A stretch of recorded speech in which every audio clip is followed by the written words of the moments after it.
नमस्कार दोस्तों, आज का दूसरा कार्यक्रम। दोस्तों, भारतीय जनता पार्टी के जिला प्रभारी और राज्य सरकार के मंत्री डॉक्टर श्री कन्हैयालाल चौधरी का आज कुचामन सिटी में आगमन हुआ। श्री चौधरी यहां नगर परिषद सभागार में लगभग 2:30 बजे के आसपास पहुंचे। बजट में हुई घोषणाओं हेतु श्री चौधरी ने भाजपा कार्यकर्ताओं की बैठक ली और प्रेस कॉन्फ्रेंस को भी संबोधित किया। मंत्री के आगमन पर पुलिस द्वारा गार्ड ऑफ ऑनर दिया गया। उसके बाद मंत्री नगर परिषद के सभागार पहुंचे। वहां उनका माला, साफा, दुपट्टा आदि पहनाकर स्वागत किया गया। फिर मंत्री ने प्रेस कॉन्फ्रेंस को संबोधित किया। श्री चौधरी ने प्रेस कॉन्फ्रेंस को संबोधित करते हुए कहा कि सरकार की कोशिश रहेगी कि आने वाले 2047 तक राजस्थान को देश का नंबर 1 राज्य बनाया जाए। राज्य सरकार द्वारा यह लक्ष्य रखा जाएगा। एक प्रश्न के जवाब में श्री चौधरी ने राजस्थान की मुख्य समस्या पानी बताई और इसके समाधान के लिए की जा रही कोशिशों के बारे में बताया।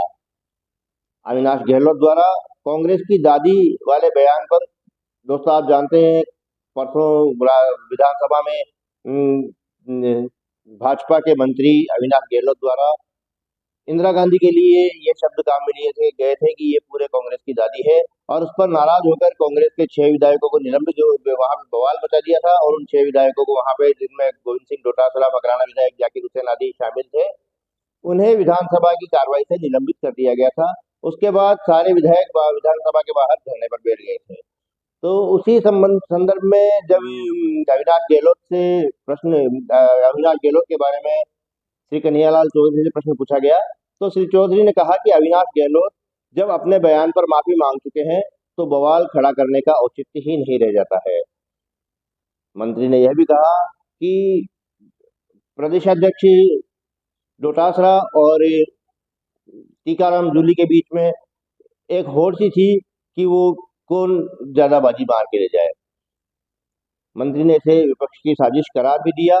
वहीं क्विक न्यूज द्वारा क्विक न्यूज ने वहां पर एक प्रश्न किया, और वो प्रश्न था पूर्व मुख्यमंत्री श्रीमती वसुंधरा राजे सिंधिया के इस बयान पर रुख के बारे में। क्विक न्यूज ने पूछा कि जो अविनाश गहलोत द्वारा बयान दिया गया है उस पर पूर्व मुख्यमंत्री श्रीमती वसुंधरा राजे सिंधिया द्वारा क्या रुख अपनाया जा रहा है।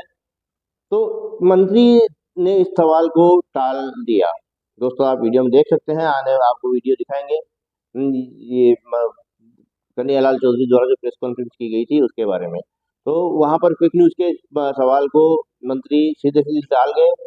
वहीं जिला मुख्यालय के रोड मैप के बारे में भी क्विक न्यूज ने जानना चाहा। दोस्तों, बहुत प्रतीक्षित मांग है कुचामन सिटी को जिला मुख्यालय बनाया जाए या स्वतंत्र जिला बनाया जाए, और उसी के बारे में जब पत्रकारों ने भी पूछा और क्विक न्यूज ने जब इसके बारे में पूछा कि इसके बारे में सरकार का क्या रोड मैप है, तो प्रभारी मंत्री ने पूरा दोष पिछली सरकार के सर मढ़ दिया। आइए दोस्तों, अब देखते हैं ये प्रेस कॉन्फ्रेंस किस तरह से प्रभारी मंत्री श्री कन्हैयालाल चौधरी ने प्रेस कॉन्फ्रेंस में पत्रकारों के सवालों के जवाब दिए। हमने 6000 मेगावाट के काम हमने चालू कर दिए थे। आने वाले इस बजट में लगभग 7000 मेगावाट के बिजली के प्रोडक्शन और करेंगे, और आने वाले समय के अंदर जिस तरह से इस बजट में हमने 50,000 नए कृषि कनेक्शन देने का लक्ष्य रखा है, उनको और पहले वालों को सबको हम किस तरह से आने वाले 2027 तक दिन में बिजली कैसे दें, पूर्ति कैसे मिले, इसके लिए भी हम आगे टारगेट लेके चल रहे हैं। तो ऐसे, और उसके साथ साथ जो सबसे बड़ा जो काम किया है, क्योंकि कोई भी योजना बनाने के लिए सबसे ज़्यादा पानी की ज़रूरत पड़ती है, और पानी जहाँ बहुत ज़्यादा पेड़ होते हैं, जहाँ पर्यावरण सही होता है, वहीं पे सबसे ज़्यादा बारिश होती है। आपने देखा होगा कि ईश्वर की मेहरबान रहे, पिछली बार अच्छी बारिश होने की वजह से हमने पेड़ भी लगभग 7 करोड़ पेड़ों का लक्ष्य लिया। 100% हमारे पौधे पूरे नहीं रहे होंगे, बाकी फिर भी 80% से ज़्यादा पौधे आज भी हम आप कहीं जाकर देखोगे तो वो हमारे जीवित है, जबकि पहले कभी 20% से ज़्यादा पौधे लास्ट में जब रिजल्ट आता तो नहीं रहते थे। हमारा लक्ष्य है कि इस बार हम 10 लाख पौधे इस बार लगाएं, और किस तरह से हमारा पर्यावरण को सुधारें। इसके साथ साथ पर्यावरण की रक्षा करने के लिए हमारे मुख्यमंत्री जी ने पहली बार जो प्लास्टिक मुक्त दिलाने के लिए राजस्थान के अंदर हर ग्राम पंचायत के अंदर 1-1 लाख रुपए के स्टील के बर्तन देंगे, जो ग्राम पंचायत में किसी के भी कोई भी शादी ब्याह कोई भी कार्यक्रम हुए तो बर्तन को लेकर आगे आवश्यकता पड़ेगी तो और इस फंड को हम बढ़ाएंगे जिससे एक शुद्धता बनी रहे। ऐसे बहुत से काम है। अगर मैं आपको पूरी चीज़ें बताएंगे तो एक एक चीज़ मैं आपको गिना दूँ। अगर जो नए ज़िले बने उनके लिए भी इस बार हमने लगभग 1000 करोड़ रुपए का फंड एक्स्ट्रा रखा कि यहाँ पे मूलभूत सुविधा इन ज़िलों के अंदर हम दे सकें, क्योंकि पिछली सरकार ने जाते जाते आनन फानन में ज़िले तो बना दे, बाकी उन्होंने कोई वित्तीय प्रावधान नहीं किया था। बाकी इस बार हमने 1000 करोड़ रुपये का किया। इसके साथ साथ 1000 करोड़ के प्रावधान के अलावा जो हमने बजट में घोषणा की है उनको भी हम आने वाले समय के अंदर पूरी करेंगे। युवाओं की बात करें तो 1.25 लाख नौकरियां हैं, स्किल डेवलपमेंट है और लखपति दीदी से भी जुड़ी हुई महत्वपूर्ण घोषणाएं थी। क्या ये आने वाले वर्षों में फायदेमंद साबित होगी? जो देखो, जिस तरह से युवाओं की बात करें तो पिछली अगर सरकार की बात करें, जिस तरह से 1 लाख से ज़्यादा युवाओं को उन्होंने नौकरी नहीं दे पाए, और जिनमें भी हुआ तो कहीं ना कहीं भ्रष्टाचार हुआ, पेपर लीक हुए, ये सारी चीज़ें हैं। उनके खिलाफ कार्रवाई भी की है, कई लोगों को जेल में भी डाला है। बाकी सबसे बड़ी चीज़ है कि हमने लगभग 75,000 से ज़्यादा युवाओं को हमने पिछले बजट में जो घोषणा की उसमें दे चुके हैं, क्योंकि टोटल 4 लाख युवाओं को हमने हमारे इस 5 साल के अंदर नौकरी देनी थी। इस बार हमने 1,25,000 युवाओं को सरकारी नौकरी देने का जो लक्ष्य लिया है, उसमें हमने बाकायदा उनके भर्ती का कैलेंडर जारी कर दिया। किस तारीख को कब एग्ज़ाम होंगे, किस तारीख को उसका रिजल्ट आएगा, किस तारीख को उसको हम नियुक्ति पत्र दे देंगे, ये सारी चीज़ें लेके। इसके साथ साथ जिस तरह से राइजिंग राजस्थान के तहत यहाँ पे किस तरह से इंडस्ट्री लगे, किस तरह से यहाँ पे इन्वेस्टमेंट हो, जिससे हमारे लोगों को रोज़गार मिले, तो 35 लाख करोड़ रुपए के जो MOU हमारी सरकार ने किए थे उनको हम धीरे धीरे चरणबद्ध तरीके से उनको बुला रहे हैं। उनको किस तरह से उनकी जो भी दिक्कतें उनको दूर करते हुए यहाँ पे इन्वेस्टमेंट करें, इस पर भी हमारी सरकार काम कर रही है। और हमें पूर्ण उम्मीद है कि वो सारे के सारे हम टारगेट पूरा करेंगे, जिससे आने वाले समय में जिस तरह से 1,25,000 इस साल के अंदर लिया है, लगभग 1,50,000 युवाओं को हम अप्रत्यक्ष रूप से उनको भी रोज़गार देंगे। तो ये हमारा मुख्य मकसद है कि हमारा युवाओं को कहीं ना कहीं रोज़गार मिले। हमारे किसानों के लिए भी जिस तरह से पहले किसानों का जो हमने हमारा उसमें घोषणा की थी हमने कि आने वाले समय के अंदर जिस तरह से 6,000 रुपये देश के यशस्वी प्रधानमंत्री मोदी जी किसानों को किसान सम्मान निधि में देते हैं, हम 6,000 और बढ़ाएंगे। हमने लगभग पहले साल हमने 2,000 रुपये प्रति किसान को देने का टारगेट दिया, तो वो दे भी दिया। इस बार हमने 1,000 और बढ़ाया, आने वाले सालों के अंदर बढ़ा के हम टोटल इसको 6,000 रुपये और बढ़ाएंगे। टोटल किसान को 12,000 रुपये किसान सम्मान निधि में मिले, ये भी हमने टारगेट लिया, ये भी हम पूरा करेंगे। सर, नए जिलों के लिए बजट की घोषणा की है, लेकिन 2 जुड़वा जिले बनाए हैं, डीडवाना, कुचामन, एक कोटपुतली, बहरोड। इन जिलों के लिए कोई घोषणा नहीं की है, ना मुख्यालय घोषित किया है, ना ही बजट की घोषणा की है। कब तक करेंगे? इसमें अभी मैंने देख रहा था कि आपके डीडवाना जिले के अंदर जो टोटल इस बार 25 से ज़्यादा घोषणा है, जिसमें अकेले डीडवाना कुचामन की ज़्यादा। जिला मुख्यालय के लिए बजट अभी इन दोनों जिलों नहीं कर दिया। जिला मुख्यालय के लिए बजट इस बार 1,000 करोड़ रुपये है। उसमें जो हमारे जो 8 जिले जो बचे हुए हैं, इन्हीं में 8 जिलों के अंदर 1,000 करोड़ रुपए का जो फंड है इनको देंगे। सर, नोटिफिकेशन में अस्थायी मुख्यालय दिया हुआ है, आप किसको अस्थायी मानेंगे, किसको स्थायी मानेंगे? इसके लिए हमारे सभी जनप्रतिनिधि बैठ के हमारे मुख्यमंत्री से चर्चा करेंगे, जिससे दोनों जगह का भला हो। स्थायी जिला मुख्यालय घोषित नहीं कर पा रहे हैं सरकार, कांग्रेस ने 1-1.5 साल वो बहुत जल्दी डिसीजन ले लेंगे हम। सर, कुचामन सिटी की मुख्य आकांक्षा यही रही है कि कुचामन सिटी को जिला मुख्यालय बनाया जाए, इसके लिए कोई रोड मैप है आपके पास?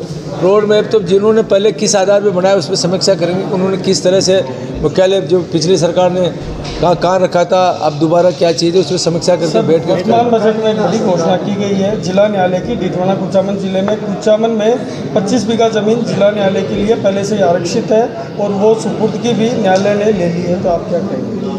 मैंने आपको बताया कि हमारे सब जनप्रतिनिधि बैठ के माननीय मुख्यमंत्री से निवेदन करें कि जो लोगों की क्या सुविधा हो सकती है, बेस्ट क्या हो सकता है, वो काम करेंगे। आप बजट की तारीफ कर रहे हैं, लेकिन पूर्व में जो कभी आपकी पार्टी के अहम नेता थे, निर्दलीय विधायक है डीडवाना से, वे कह रहे हैं ये ऊँट के मुँह में जीरा है, राजस्थान को विकास को रोकने वाला बजट है, राजस्थान पीछे रह जाएगा इस बार के बजट को देखें। देखो, जिस तरह से उन्होंने जो भी बजट घोषणा की थी आखिरी 5 साल तक उन्होंने पूरा नहीं कर पाए। ये पहला हमारा बजट है जिसके अंदर हमने जो पिछला जो बजट के अंदर हमने जितनी भी घोषणाएं डीडवाना और कुचामन में की थी, उनकी हमने सबके ज़मीनें अलॉटमेंट कर दी, उनके वर्क ऑर्डर जारी कर दिए, उनके सबके फाइनेंशियल सैंक्शनें दे दी।